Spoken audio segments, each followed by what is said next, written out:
If there's any mistake, sorry for that. Samuel Part B. ശമൂവേൽ ബാലൻ ഏലിയുടെ മുമ്പാകെ യഹോവയ്ക്ക് ശുശ്രൂഷ ചെയ്തു പോന്നു. ആ കാലത്ത് യഹോവയുടെ വചനം ദുർലഭമായിരുന്നു, ദർശനം ഏറെയില്ലായിരുന്നു. ആ കാലത്ത് ഒരിക്കൽ ഏലി തന്റെ സ്ഥലത്ത് കിടന്നുറങ്ങി. കാൺമാൻ വഹിയാതെ വണ്ണം അവന്റെ കണ്ണു മങ്ങിത്തുടങ്ങിയിരുന്നു. ശമൂവേൽ ദൈവത്തിന്റെ പേട്ടകം ഇരിക്കുന്ന യഹോവയുടെ മന്ദിരത്തിൽ ദൈവത്തിന്റെ വിളക്ക് കെടുന്നതിനു മുമ്പ് ചെന്ന് കിടന്നു. യഹോവ ശമൂവേലിനെ വിളിച്ചു. അടിയൻ എന്നു അവൻ വിളി കേട്ടു. ഏലിയുടെ അടുക്കൽ ഓടിച്ചെന്നു, അടിയൻ ഇതാ എന്നെ വിളിച്ചുവല്ലോ എന്ന് പറഞ്ഞു. ഞാൻ വിളിച്ചില്ല, പോയി കിടന്നുകൊള്ളുക എന്നു അവൻ പറഞ്ഞു. അവൻ പോയി കിടന്നു. യഹോവ പിന്നെയും ശമൂവേലേ എന്ന് വിളിച്ചു. ശമൂവേൽ എഴുന്നേറ്റു ഏലിയുടെ അടുക്കൽ ചെന്നു, അടിയൻ ഇതാ എന്നെ വിളിച്ചുവല്ലോ എന്ന് പറഞ്ഞു. ഞാൻ വിളിച്ചല്ല മകനെ, പോയി കിടന്നുകൊള്ളുക എന്നു അവൻ പറഞ്ഞു. ശമൂവേൽ അന്നുവരെ യഹോവയെ അറിഞ്ഞില്ല. യഹോവയുടെ വചനം അവന് അന്നുവരെ വെളിപ്പെട്ടതുമില്ല. യഹോവ ശമൂവേലിനെ 3-ാം പ്രാവശ്യം വിളിച്ചു. അവൻ എഴുന്നേറ്റു ഏലിയുടെ അടുക്കൽ ചെന്നു, അടിയനിതാ എന്നെ വിളിച്ചുവല്ലോ എന്ന് പറഞ്ഞു. അപ്പോൾ യഹോവയായിരുന്നു ബാലനെ വിളിച്ചത് എന്ന് ഏലിക്ക് മനസ്സിലായി. ഏലി ശമൂവേലിനോട്, പോയി കിടന്നുകൊള്ളുക, ഇനിയും നിന്നെ വിളിച്ചാൽ യഹോവയെ അരുളി ചെയ്യണമേ, അടിയൻ കേൾക്കുന്നു എന്ന് പറഞ്ഞുകൊള്ളണമെന്ന് പറഞ്ഞു. അങ്ങനെ ശമൂവേൽ തന്റെ സ്ഥലത്ത് ചെന്ന് കിടന്നു. അപ്പോൾ യഹോവ വന്നു നിന്നു മുമ്പിലത്തെപ്പോലെ ശമൂവേലേ ശമൂവേലേ എന്ന് വിളിച്ചു. അതിന് ശമൂവേൽ, അരുളി ചെയ്യണമേ, അടിയൻ കേൾക്കുന്നു എന്ന് പറഞ്ഞു. യഹോവ ശമൂവേലിനോട് അരുളി ചെയ്തത്, ഇതാ ഞാൻ ഇസ്രായേലിൽ ഒരു കാര്യം ചെയ്യും, അത് കേൾക്കുന്നവന്റെ ചെവി രണ്ടും മുഴങ്ങും. ഏലിയുടെ പുത്രന്മാർ ദൈവദൂഷണം പറയുന്ന അകൃത്യം അവൻ അറിഞ്ഞിട്ടും അവരെ ശാസിച്ചമർത്തായിക കൊണ്ട് ഞാൻ അവന്റെ ഭവനത്തിന് എന്നേക്കും ശിക്ഷ വിധിക്കും എന്ന് ഞാൻ അവനോട് കൽപ്പിച്ചിരിക്കുന്നു. ഏലിയുടെ ഭവനത്തിന്റെ അകൃത്യത്തിനു യാഗത്താലും വഴിപാടിനാലും ഒരു നാളും പരിഹാരം വരികയില്ല എന്ന് ഞാൻ ഏലിയുടെ ഭവനത്തോട് സത്യം ചെയ്തിരിക്കുന്നു. പിന്നെ ശമൂവേൽ രാവിലെ വരെ കിടന്നുറങ്ങി.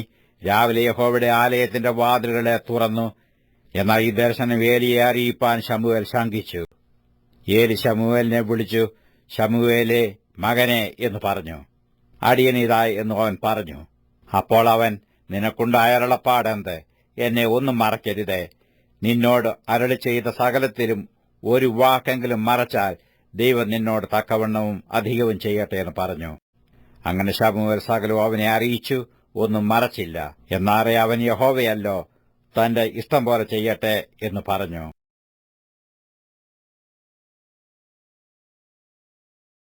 എന്നാൽ ശമൂവേൽ വളർന്നു.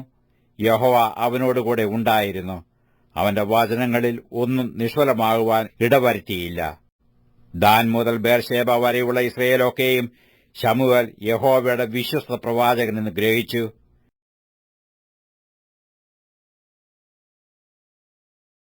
ഫെലിസ്തർ ഇസ്രായേലിന്റെ നേരെ അണിനിരന്നു. പട പരന്നപ്പോൾ ഇസ്രായേൽ ഫെലിസ്തരോട് തോറ്റുപോയി. സൈന്യത്തിൽ ഏകദേശം 4000 പേരെ അവർ പോർക്കളത്തിൽ വെച്ച് സംഹരിച്ചു. പടജനം പാളയത്തിൽ വന്നാറ് ഇസ്രായേൽ മൂപ്പന്മാർ, ഇന്ന് യഹോവ നമ്മെ ഫെലിസ്തരോട് തോൽക്കുമാറാക്കിയത് എന്ത്? നാം ശീലോവിൽ നിന്ന് യഹോവയുടെ നിയമപ്പെട്ടകം നമ്മുടെ അടുക്കൽ വരുത്തുക. അത് നമ്മുടെ ഇടയിൽ വന്നാൽ നമ്മെ നമ്മുടെ ശത്രുക്കളുടെ കയ്യിൽ നിന്ന് രക്ഷിക്കും എന്ന് പറഞ്ഞു. അങ്ങനെ ജനം ശീലോവിലേക്ക് ആളയച്ചു. അവർ കെരൂബുകളുടെ മധ്യയെ അധിവസിക്കുന്നവനായ സൈന്യങ്ങളുടെ യഹോവയുടെ നിയമപ്പെട്ടകം അവിടെ നിന്ന് കൊണ്ടുവന്നു. ഏലിയുടെ 2 പുത്രന്മാരായ ഹോഫ്നിയും ഫീനഹാസും ദൈവത്തിന്റെ നിയമപ്പെട്ടകത്തോടുകൂടെ ഉണ്ടായിരുന്നു. യഹോവയുടെ നിയമപ്പെട്ടകം പാളയത്തിലെത്തിയപ്പോൾ ഭൂമി കുലുങ്ങും വണ്ണം ഇസ്രയേലെല്ലാം ഉച്ചത്തിൽ ആർപ്പെട്ടു. ഫെലിസ്തർ പട തുടങ്ങിയപ്പോൾ ഇസ്രയേൽ തോറ്റു. ഓരോരുത്തൻ താൻ തന്റെ വീട്ടിലേക്ക് ഓടി.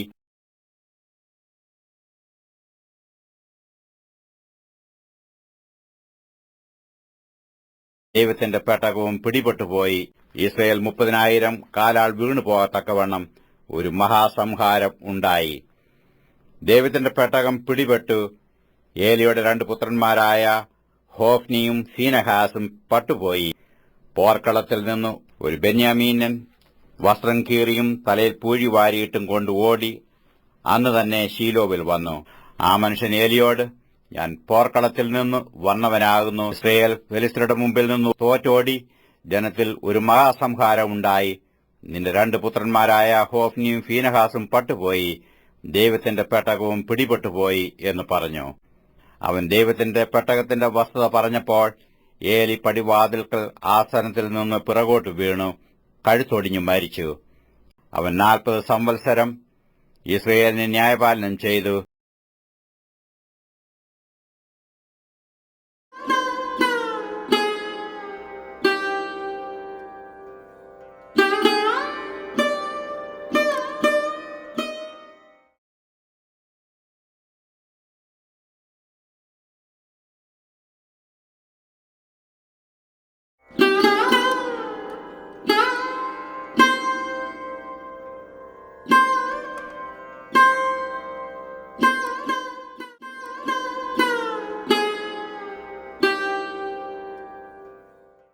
എന്നാൽ അവന്റെ മരുമകൾ ഫീനഹാസിന്റെ ഭാര്യ പ്രസവം അടുത്തു ഗർഭിണിയായിരുന്നു.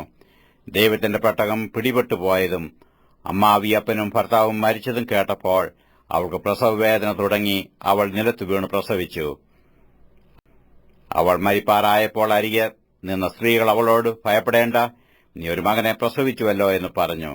എന്നാൽ അവൾ ഉത്തരം പറഞ്ഞില്ല, ശ്രദ്ധിച്ചതുമില്ല. ദൈവത്തിന്റെ പെട്ടകം പിടിപെട്ടു പോകൊണ്ടും അമ്മാവിയപ്പനെയും ഭർത്താവിനെയും ഓർത്തിട്ടും മഹത്വം ഇസ്രയേലിൽ നിന്ന് പോയി എന്ന് പറഞ്ഞു. അവൾ കുഞ്ഞിന് ഈഖാബോദ് എന്ന് പേരിട്ടു.